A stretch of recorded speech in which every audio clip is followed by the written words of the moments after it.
On Liberty opens by sketching the struggle between liberty and authority, between individuals and government, in a few brief but brilliant sentences. The struggle between liberty and authority is the most conspicuous feature in the portions of history with which we are earliest familiar, particularly in that of Greece, Rome, and England. But in old times this contest was between subjects, or some classes of subjects, and the government. By liberty was meant protection against the tyranny of the political rulers.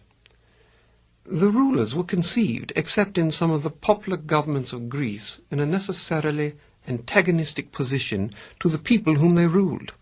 They consisted of a governing one, or governing tribe or caste, who derived their authority from inheritance or conquest, who, at all events, did not hold it at the pleasure of the governed.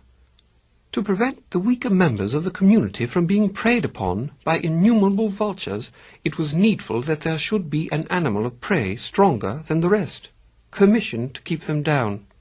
Eventually, Mill points out, people sought ways to restrict the power of their own governments. But as the king of the vultures would be no less bent upon preying on the flock than any of the minor harpies, it was indispensable to be in a perpetual attitude of defence against his beak and claws.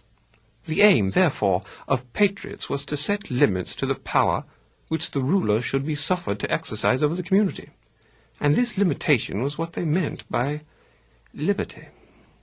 How did subjects seek to limit the power of government? It was attempted in two ways.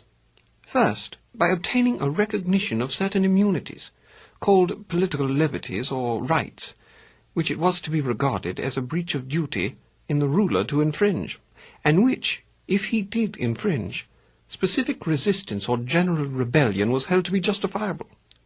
A second, and generally a later expedient, was the establishment of constitutional checks, by which the consent of the community, or of a body of some sort supposed to represent its interests, was made a necessary condition to some of the more important acts of the governing power.